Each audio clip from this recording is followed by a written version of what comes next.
बिस्मिल्लाहिर्रहमानिर्रहीम। आज जो है हम डिस्कशन करेंगे रियल स्टेट फैक्टर्स जो है ये रियल स्टेट के अंदर बेसिकली हुआ क्या है, क्यों इतना ये डाउनफॉल हो गया, इसकी रीज़न्स क्या हैं, ये हम जानेंगे इस वीडियो के अंदर। और इससे हम इस मोमेंट से बाहर कैसे निकल सकते हैं वो हम जानेंगे इसमें। तो उसके लिए हमारे साथ हैं, इससे पहले भी वो इस स्टूडियो में तशरीफ़ ला चुके हैं और उनका बड़ा शुक्रिया कि उन्होंने हमें इतना टाइम दिया। रिच मोर के CEO हैं Imran Shabir. Thank you so much ji Imran sahab, आपका बहुत शुक्रिया, आपने दोबारा टाइम दिया। ठीक है जी, शुक्र अल्लाह का। आप अच्छा, क्या रीज़न क्या है ये रियल स्टेट इस वक्त क्यों इतना डाउन जा रहा है? There are number of reasons जिसमें हम इनको 6-7 रीजंस मैं आपको बताऊंगा कि रियल इस्टेट इतनी क्यों जो है वो मुतासिर हुई है, क्यों इसके में अंदर डाउनफॉल आया है। सबसे जो पहला मेन फैक्टर है वो ये है कि चूँकि रियल इस्टेट जो प्रीवियस हमारी गवर्नमेंट थी उसके अंदर इसके अंदर बूम आया। वो क्यों बूम आया था वो आपको पता ही है कि इमरान खान साहब ने एमनेस्टी इंट्रोड्यूस करवाई।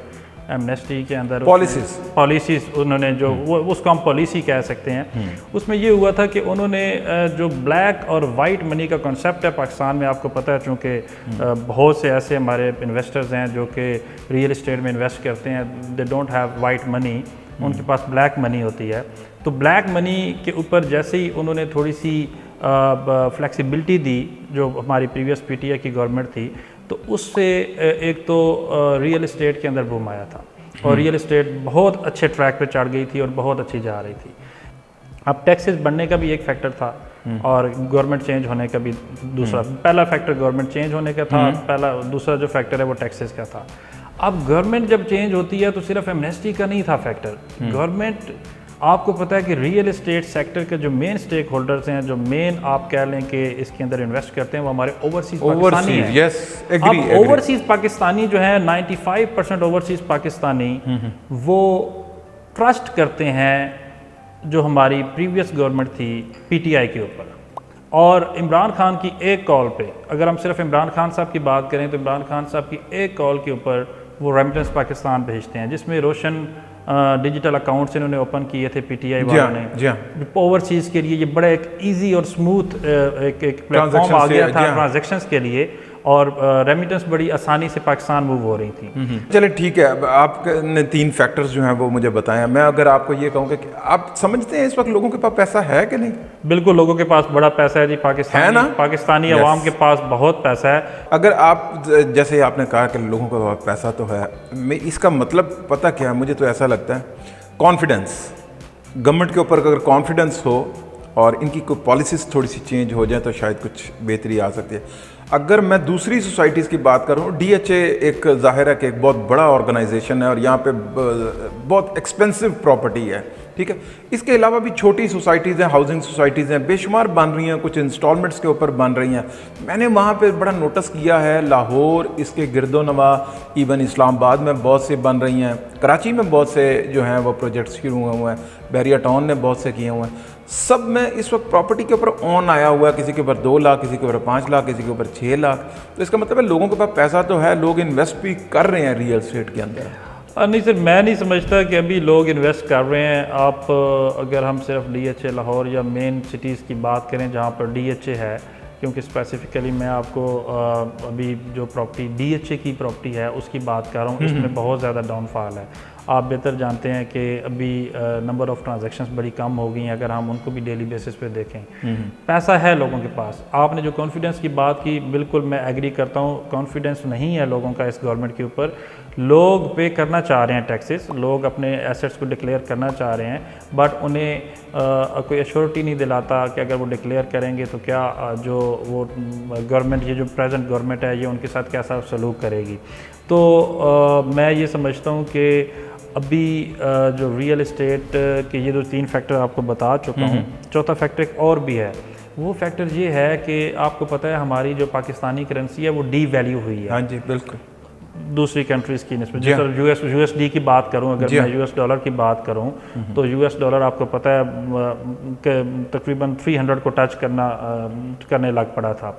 अब लोगों ने जो ओवरसीज़ हैं उन्होंने ये भी सोचा है, देखें, एक तो लैक ऑफ ट्रस्ट की भी बात आ गई थी। उन्होंने ये भी देखा कि अब चूंकि गवर्नमेंट तो चेंज है, अब रियल इस्टेट किस तरफ जाती है उनकी एक परसेप्शन बन गई थी, सोच बन गई थी।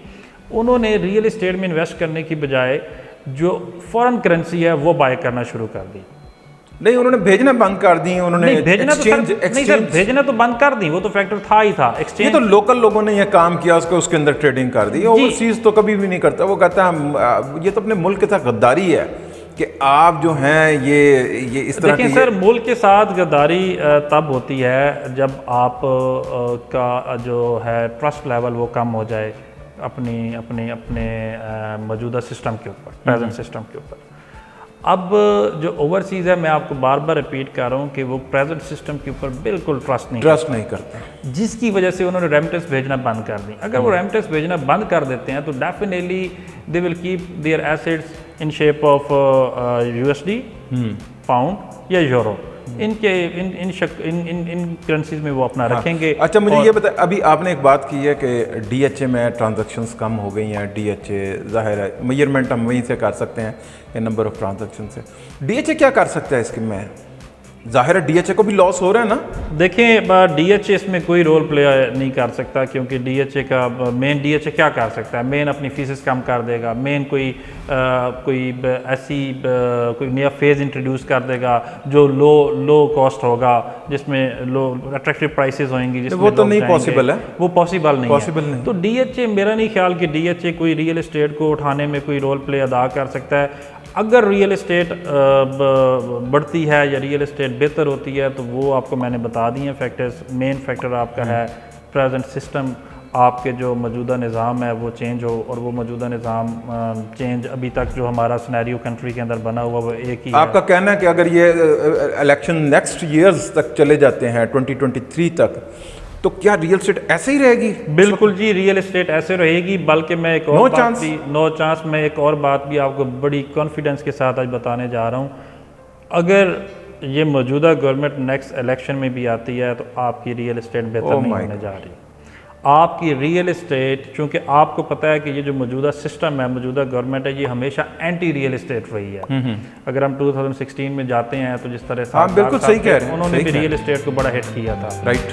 तो मैं ये समझता हूँ अगर आप रियल एस्टेट के बारे में मज़ीद मतलब आप स्टडी करना चाह रहे हैं तो आप स्टडी करें कि रियल एस्टेट बड़ी क्यों थी, रियल एस्टेट में बेहतरी क्यों आई थी, तो आपको पता चल जाएगा कि बेहतरी के क्या फैक्टर्स हैं। हाँ जी, बिल्कुल सही कह रहे हैं। तो थैंक यू सो मच आपके आने का, बहुत शुक्रिया। अपना ख्याल रखिएगा। अस्सलाम वालेकुम।